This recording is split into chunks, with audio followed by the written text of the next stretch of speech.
The British Ropes group of companies is now known by the revised name of the parent company, Bryden Limited, which controls policy and has itself 4 operating companies. Bryden Fibres and Plastics Limited concerns itself with products made from fibres and plastics other than marine fibre rope. Bryden Wire Limited markets wire produced in Europe.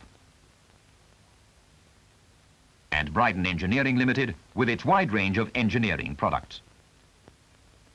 But the name British Ropes Limited is retained for that member of the Bryden Group marketing throughout the world all wire rope and marine fibre rope products manufactured in Europe and the production of all wire rope in this area. This film is distributed by British Ropes Limited to assist their customers.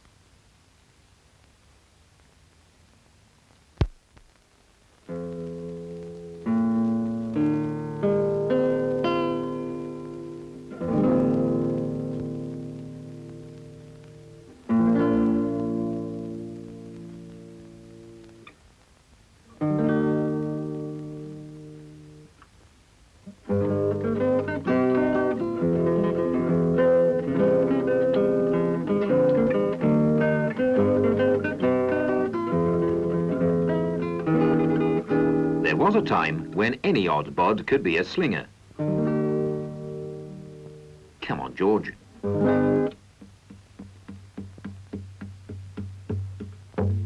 Hey, George, sling that crate.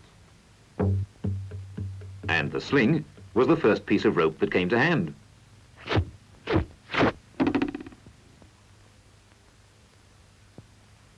Nobody worried about procedure.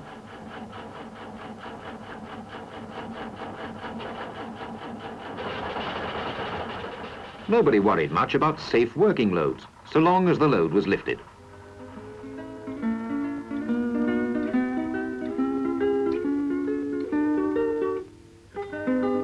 Nowadays, the slings have improved, but sometimes the slinging leaves much to be desired. So let's take a look at wire rope slings, the way they're used and the way they are misused.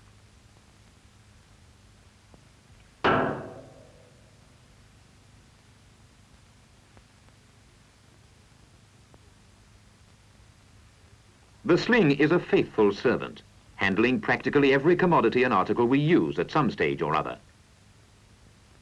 It takes on special forms to protect precision finishes, and subtle shapes as well. Crane and sling exercise more finesse than force. When dealing with average loads, it functions unnoticed. Likewise, when dealing with really big loads, it's unobtrusive. Here lies the danger. The sling tends to be taken for granted, and the elementary safeguards of good slinging practice are forgotten. In extreme cases, the sling fails us. Or do we fail it? Really heavy loads are not the biggest worry. Anything as massive and as valuable as this will have commanded respect and attention in every detail of slinging. No, it's not these big loads. It's those smaller, everyday loads and their slinging which are the cause of most troubles. It's the old case of familiarity breeding contempt. Any old rope will do. But a load of 500 weight can kill just as surely as a load of 5 tons, or 500 tons, if the sling fails. And neglected slings don't share the fate of old soldiers. They refuse to fade away, choosing instead a sudden end. This violent end could put the quality of the slings in doubt, despite the fact that they start life well. In the manufacture of the steel at blast furnace and rolling mill, during the wire drawing process to make the individual wires for the rope from which the slings, plus their terminations, are made, all these stages are tested and certified. Government and manufacturer cooperate to produce sound slings. Government has its legislation, manufacturer has his quality control, and the two fuse to make agreed practices. The outcome of all this, the slings are reliable, have proved performance and certificates as evidence. It's not an extravagant claim to say that there are very, very few faulty slings issued, and certainly none by reputable manufacturers. even where the sling is made by the user. British standards lay down a method of splicing which, if carried out correctly, produces a perfectly reliable sling.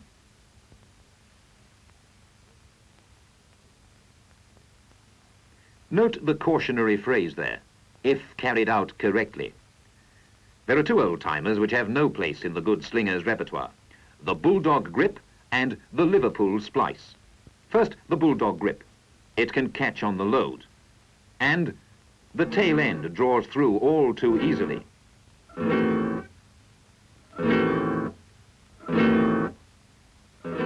And the second, the Liverpool splice, where the strands are tucked with the lay of the rope, should never be used. Just watch what happens when the load is free to rotate. This is a quick, easy splice to make for a quick and easy failure. Smugness is perhaps a measure of self-confidence in a manufacturer who, making a reliable piece of tackle under controlled conditions, turns to his customer and insinuates that blame for sling failures lies at his, the customer's, door.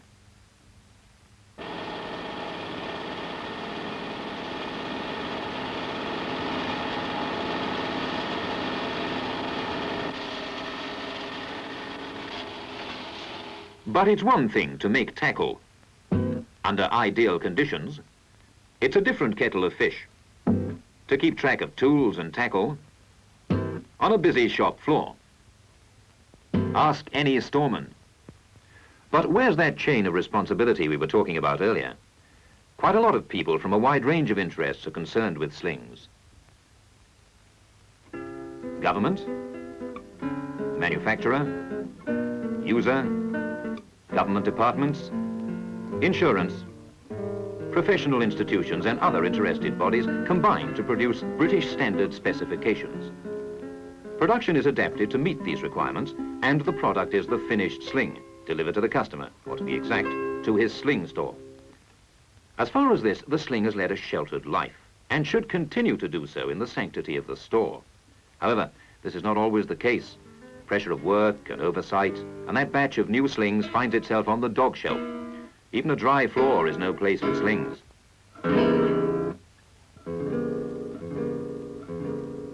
So often, though, a dark, damp corner awaits the newly delivered sling. Dampness is the starting point for corrosion. These older slings on nearby wooden pallets will still be sound when the new ones are showing signs of rust. You can't lay the law down as to exactly how a sling store should be organized. No two factories have quite the same routine. But there are certain basic requirements common to all. A sling store must be clean and dry, with the details clearly stated on each rack, and more important, on the sling itself. This is where the ferrule is an advantage, with the identification stamped on it. Whatever marking is used, it should be indestructible and should not come adrift. Written records, a register for the slings, must be kept, and it's obligatory to file the certificate for each sling. The storeman needs a keen eye and a tidy mind. Insurance requirements demand a good record system. One aid to this is to change the colour marking on the sling at each insurance inspection. Sometimes a slinger without a sling to hand will use one he's tucked away for such an occasion. It's so much easier to be able to lay hands on a sling right away than go to stores for it. The danger is that these slings will never be inspected. Colour coding shows up the guilty slings. Brown is out of date. Colour coding is, of course, much more commonly used to show the safe working load. A pity there's no standard coding for this. Either a national or an international standard would be fine, but rather difficult to arrange. Hot working shops have been known to colour code their slings for a different reason. Here, incidentally, the sling is asbestos covered to protect the soft metal load. It also hinders rope inspection. The reason for the colour coding in hot working shops is to differentiate between steel cord and fibre cord ropes for use in the same shop. But this should not be necessary. Only one type, the steel cord rope, should be used. Fibre cords char too easily, and rope distortion can be the result. The two types look much the same until the strands are opened. Fibre is on the right. It's cheaper and more flexible. The steel cord one on the left is more crush and heat resistant and has a better braking load. British ropes make the Super Sling steel cord rope sling, about 20% greater in price, but giving in many cases 50% longer life. They come bagged with certificates included to go neatly into store or into service. When slings come back into store, there must be an established inspection and maintenance routine. Where the rope is badly worn or damaged, it must not be derated, it must be condemned. There are no reference books to show what amount of damage can be tolerated before a rope is a write-off.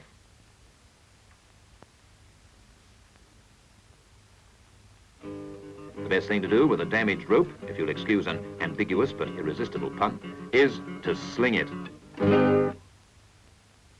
Some people, quite wisely, mark up the condemned slings to be scrapped. Once the sentence has been passed, the execution should be swift and sure. Be it by cold steel or an ordeal by fire.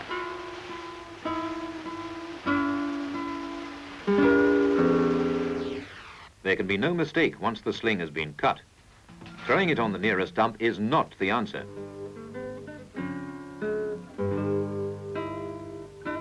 Too many duds have lived to sling another day.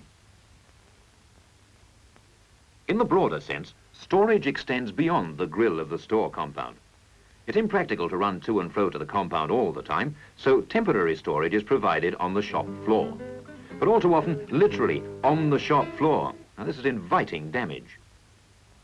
When you pick up a sling, no, when you take it down off the rack, in other words, out of store, it's advisable to inspect it.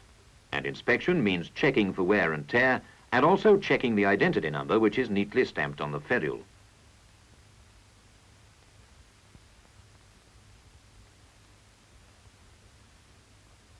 It's quite correct to use gloves on a rope. Many a bloody hand is saved. To clip off broken wires is a dangerous waste of time, though. Before long, this rope sling could have the finest crop of 5 o'clock shadow you've ever seen.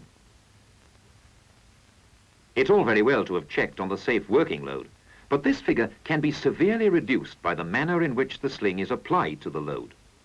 Look at the reduction in the safe working load, where the load is evenly distributed between 2 legs of a sling.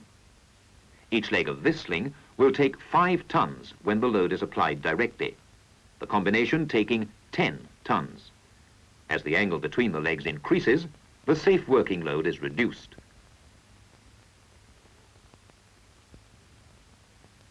Angles of up to 90 degrees may be regarded as normal for general purpose slings, and the safe working load at 90 degrees is the one at which the sling is rated. A maximum angle of 120 degrees is allowed for special applications. But if you can keep to a 90-degree maximum, it's better. It's safer. If you're in any doubt about safe working loads, then consult the wall charts, which should be on display. Another way to reduce a rope's strength, to permanently damage it in fact, is to pass it round sharp corners. This is the next best, or worst thing, to cutting it. Here's a test bed example all too often emulated by slingers during normal working. This severely crushed sling is on the unpacked bottom corner of a tank. It was done when the tank was dropped, like this, onto hard concrete. Battens laid down to receive the load and corner packings would have prevented the damage.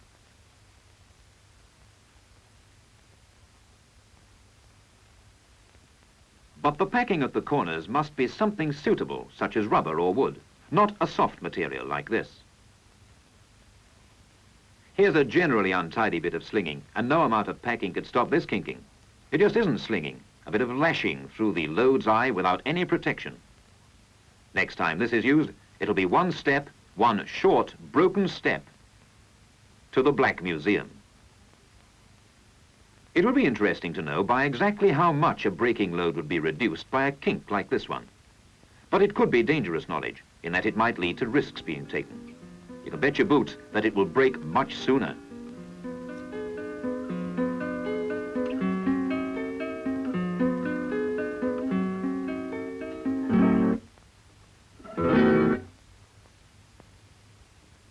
It's no use asking how much strength a worn rope loses. The answer is that it all depends. It all depends on how much it's been rubbed against something it should never have been in contact with anyway.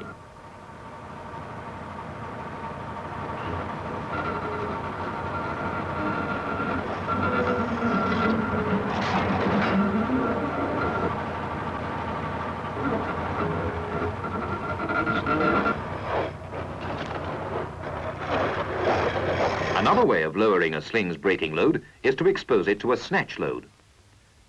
A piece of cotton will hold a 1 pound weight as long as the load is being gradually applied. Now push the weight up from beneath and give just a couple of inches slack in the cotton and let go. You can get the same result in the yard. All you need is a crane, a set of slings, an enthusiastic driver with a quick hoist, a handy rail on which to catch the load, and let's get out of here. Yes, tell him to go to, drivers and slingers are human. So too, believe it or not, are the foremen who want them to get a move on. There are shortcuts for rush jobs which all slingers know. Shortcuts which become habits, bad ones. Habits like using cradle slings on those scaffold poles again. It's a quick way to drop the load if that rail is still in the way. A double wrap on each leg around the load would stop this, but it takes longer. A reeved sling is quicker, but the load is secure enough without hammering at the bite. This is cruelty to slings.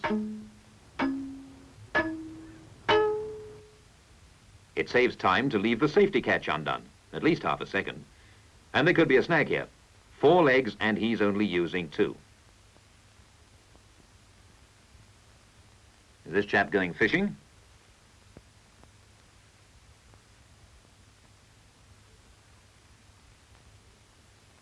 Here's economy in time and materials. Only 1 sling passed directly over the hook. And for good measure, look at that angle. If you're going to do this, you're balancing load against, the first obstruction. Well, that should be good for a crushed foot. It's quicker to travel in the firm's time, of course, but ask them for a bike. Now, here's the speed of split-second timing. Battens down in time for the load to land without crushing the slings. Mind you, these lads have really been going it. They deserve a break. Kind of think of it, it's a wonder they haven't had one. Ah, there it is. Quick cuppa? Yes. Leaving the load and us in a state of suspended animation. Come back next week for the final thrilling installment.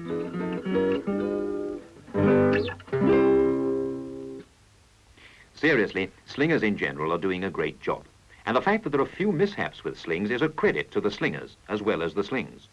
It means that the use of proper methods is becoming more firmly established.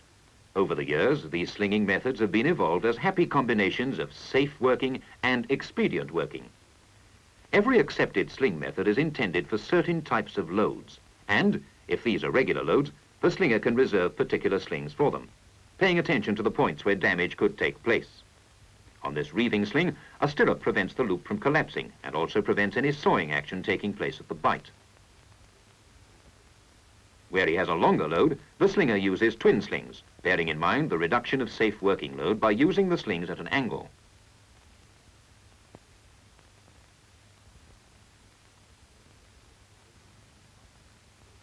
Here's a better grip for a weighty length of pipe. Both eyes are on the hook now. And again, a temporary stirrup reduces wear at the bite.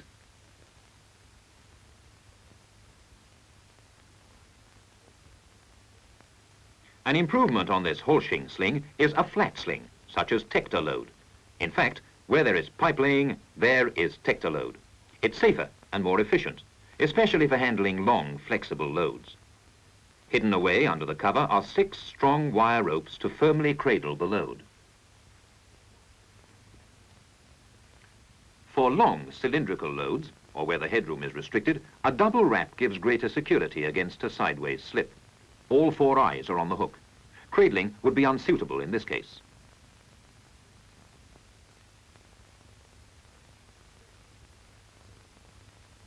But shorter loads are best cradled, The corners must be packed to prevent damage, packed with strips of timber, old rubber belting, or tire.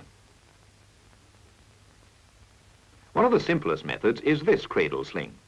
But again, particularly when used on a load of steel strip with sharp corners, the slinger must pack the corners. Where the load has a rough surface, good slinging technique can save money. Packing at the bottom corners and lowering onto battens is essential. Wear occurs only round the load, so this section is a separate short sling. There's a bonus too. Time is saved because the hooks permit very quick slinging. And for the similar but wider load, 4 legs run from the hook to give greater stability. Oh, we mustn't forget the packing at the corners, or the reduction of safe working load caused by the angles of the sling legs. Good slinging is the teamwork of men and slings. You, the slinger, have the reassurance, the backing of years of research and development by government and manufacturer. If you've looked after your slings, then you, the slinger, can have every confidence.